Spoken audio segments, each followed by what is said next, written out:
Hello everyone. तो हम पढ़ रहे थे शिफ्ट रजिस्टर्स। आज का टॉपिक है parallel in serial out and parallel in parallel out. तो लास्ट लेक्चर में मैंने आपसे कहा था कि दो क्लासिफिकेशन जो शिफ्ट रजिस्टर के हम नेक्स्ट लेक्चर में पढ़ेंगे। लास्ट लेक्चर में हमने शिफ्ट रजिस्टर की बेसिक्स पढ़े थे और दो कैटेगरीज पढ़ी थी, serial in serial out and serial in parallel out. तो आप उस लेक्चर को जरूर देखिए, तभी आपको ये अ, समझ में आएगा कि हम आज के लेक्चर में क्या पढ़ना चाह रहे हैं। ओके, तो पैरेलल इन सीरियल आउट, आज हम ये शिफ्ट रजिस्टर पढ़ेंगे। क्या मतलब है इसका?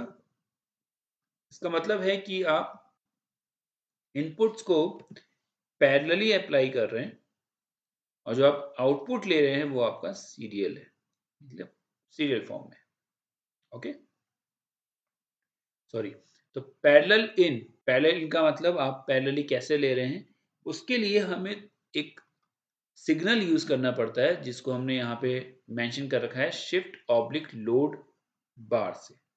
ओके, तो मैं आपको पहले इसका मतलब समझाता हूँ कि हम ये क्यों यूज कर रहे हैं और ये सर्किट कैसे बना, कैसे हमने डिजाइन किया इसको। शिफ्ट ऑब्लिक लोड बार। ओके, तो इसका मतलब क्या है कि अगर मैं सिग्नल 0 दे रहा हूँ, ठीक है, तो क्या होगा? शिफ्ट नहीं होगा, मतलब शिफ्ट की वैल्यू क्या होगी? 0, और लोड की वैल्यू क्या होगी? 1। तो जब भी मैं 0 दूंगा तो लोड की वैल्यू 1 हो जाएगी, यानी लोड होंगी वैल्यूज। और जब मैं 1 दूंगा तो शिफ्ट की वैल्यू क्या हो जाएगी? 1, और लोड की वैल्यू क्या हो जाएगी? 0।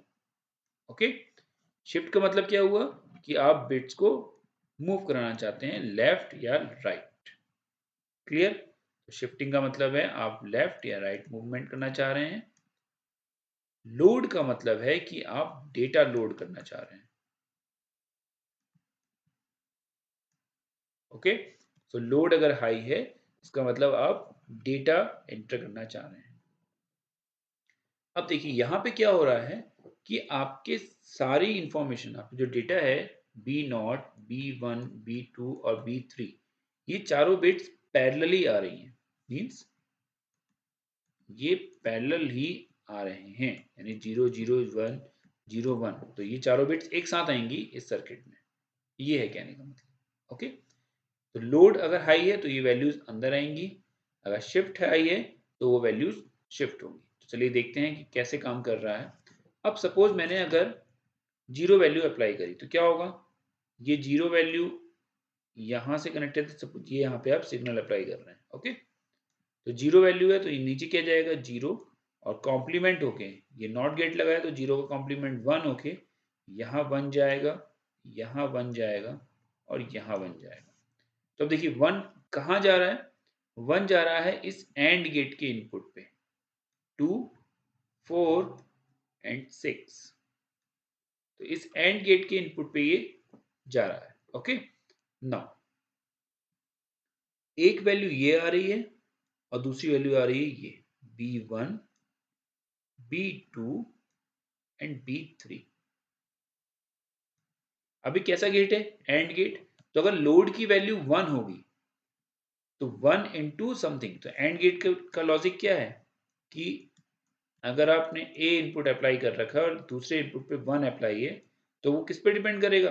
वो डिपेंड करेगा इस ए पे कि वो क्या है। तो आपने ये लॉ भी पढ़ा होगा कि ए डॉट 1 इक्वल टू ए। तो अगर ए की वैल्यू 0 है तो 0 आ जाएगा, 1 है तो 1 आ जाएगा। तो डिपेंड करेगा टोटली वो ए पे। तो अगर मैं 1 को B1 के साथ डॉट ऑपरेशन करूंगा तो मुझे यहाँ क्या मिलेगा? B1। 1 को B2 के साथ करूंगा तो मुझे क्या मिलेगा? B2। और 1 को B3 के साथ करूंगा तो क्या मिलेगा? B3।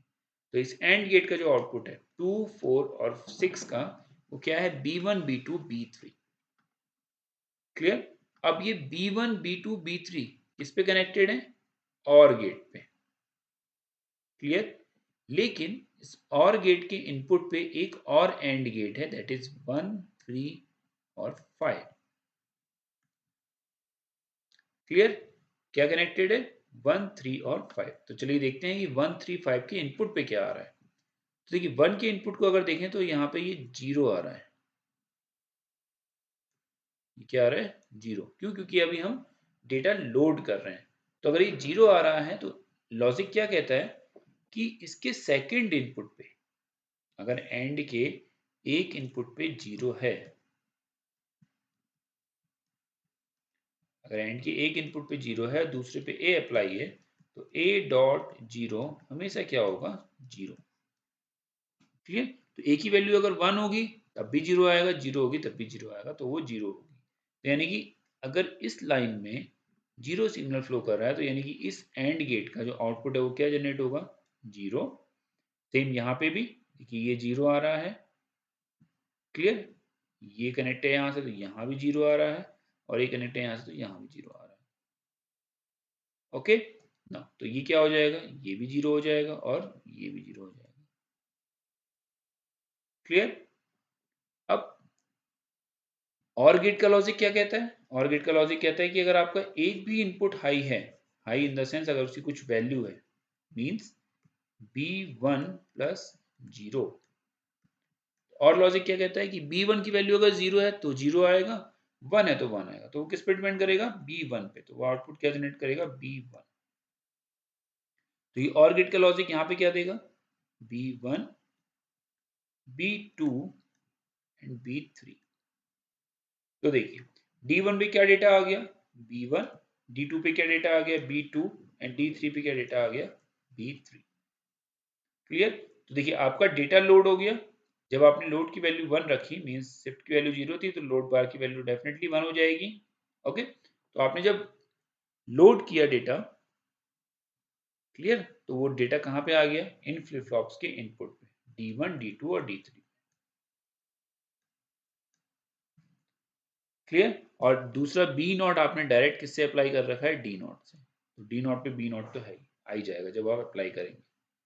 तो आप B not B1 B2 B3 पे जो डेटा अप्लाई कर रहे हैं, जो भी वैल्यूज अप्लाई कर रहे हैं, वो इस सर्किट के थ्रू होके आपके इन D not D1 D2 D3 पे आ रही हैं। ओके, तो देखिए एक बार क्या हुआ, लोडिंग हो गई। अब आप क्या करेंगे, शिफ्टिंग।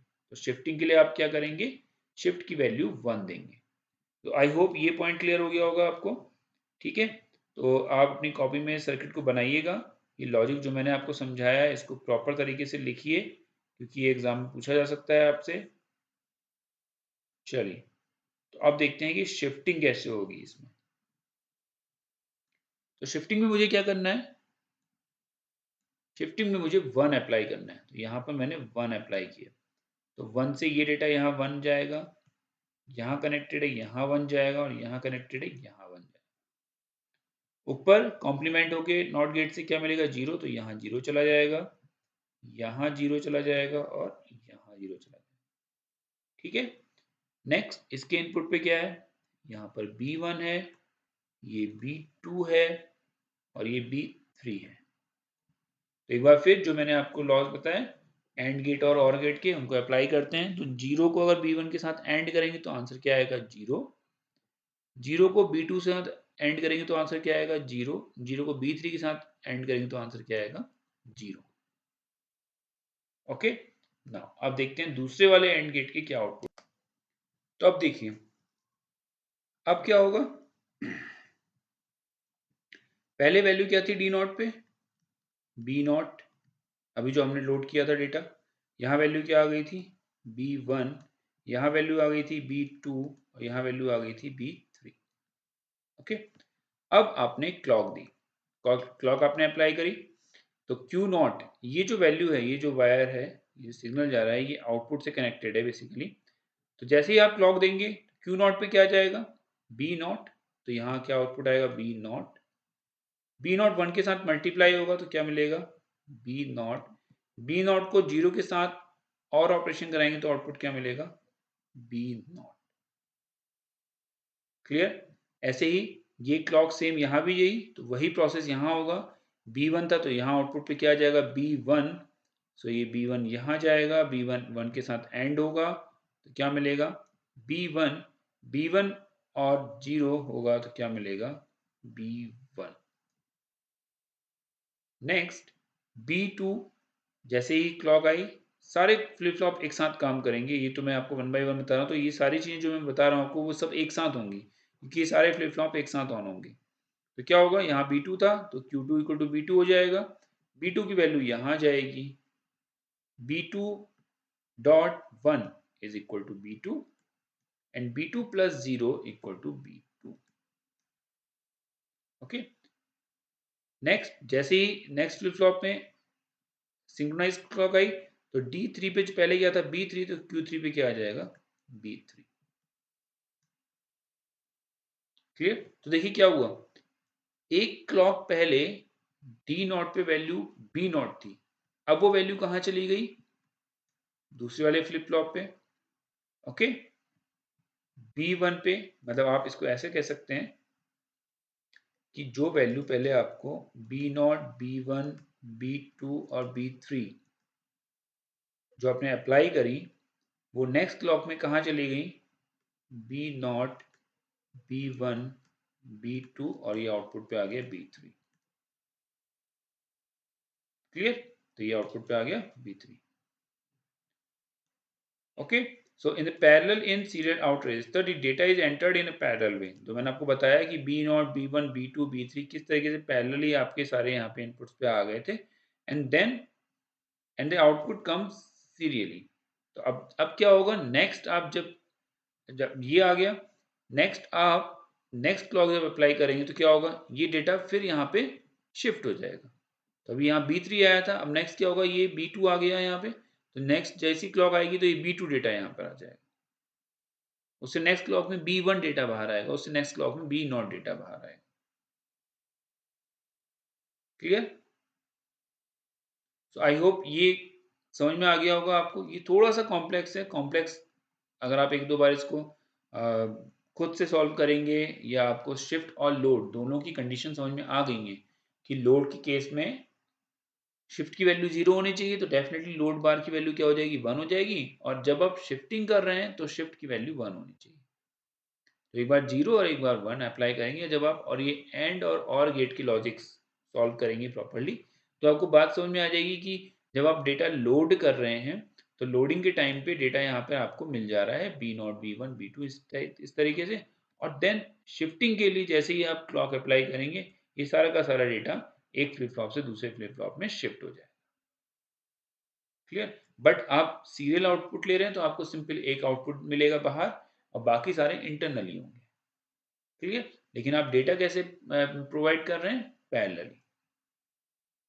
तो ये था example parallel in serial out का। आई होप ये आपको समझ में आ गया होगा। आप एक दो बार प्रैक्टिस करिए, जो मैंने लेक्चर अभी आपको बता रहा हूँ ये आप इसको बहुत ही अच्छी तरीके से सुनिए, आपको चीजें क्लियर हो जाएंगी।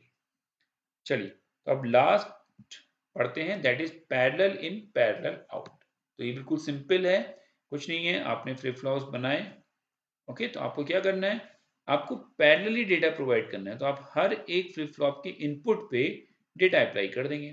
तो B1, B2, B3, B4 up to Bn, और हर एक फ्लिप फ्लॉप के आउटपुट को आप तुरंत फैच करेंगे, लेंगे मतलब।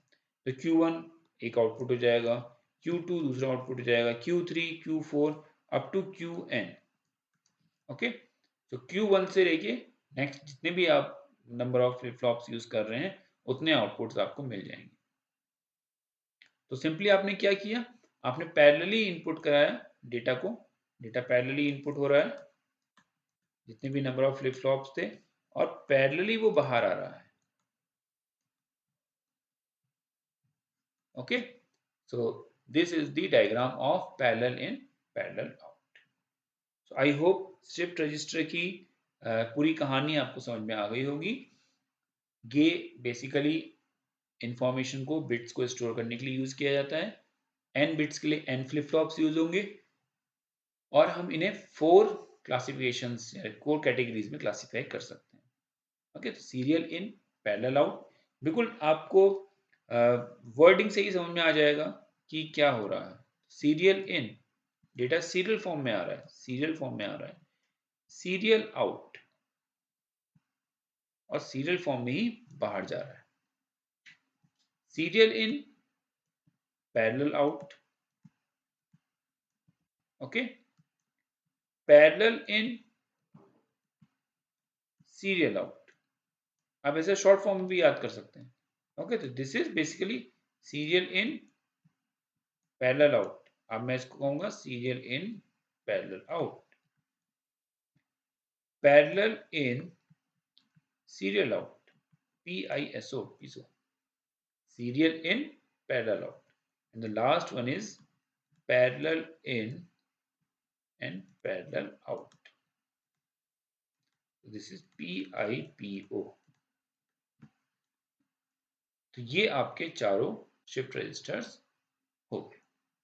सो आई होप आपको समझ में आ गया होगा। थोड़ा सा सिर्फ एक parallel in serial out complex circuit है, कंडीशन से मैंने आपको समझा दिया है। शिफ्ट लोड का कॉन्सेप्ट क्लियर रखिएगा।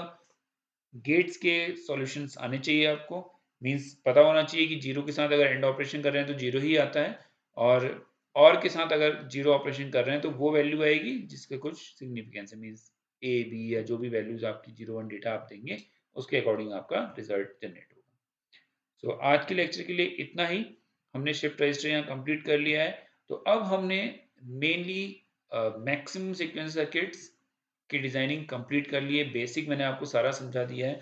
अब आप एडवांस प्रैक्टिस कर सकते हैं। सीक्वेंशियल सर्किट्स के अंदर आप डिफरेंट टाइप के काउंटर्स डिजाइन कर सकते हैं, डिफरेंट कंडीशंस के साथ उनको डिजाइन कर सकते हैं। ओके, सो अब नेक्स्ट लेक्चर जो हम पढ़ेंगे वहां हम सीमॉस डिजाइनिंग पढ़ेंगे, बेसिकली कि किस तरीके से बेसिक लॉजिक गेट्स को with the help of CMOS technology, CMOS technology क्या होता है, बेसिक लॉजिक्स क्या होते हैं, सीरीज में कनेक्शंस क्या होते हैं, पैरेलल में कैसे कनेक्ट किया जाता है, तो ये सारी थ्योरी लॉजिक्स हम समझेंगे। And then with the help of CMOS technology हम कुछ लॉजिक्स को इम्प्लीमेंट करने की प्रैक्टिस करेंगे। ओके, सो आज के लेक्चर के लिए इतना ही। आपको कोई भी डाउट है related to sequential circuit designing, पहले आप एक बार सारी वीडियोस देखिए। अगर डाउट क्लियर नहीं होता है तो आप कमेंट बॉक्स में लिखिए। I will definitely try my best to resolve your all issues. Okay, thank you.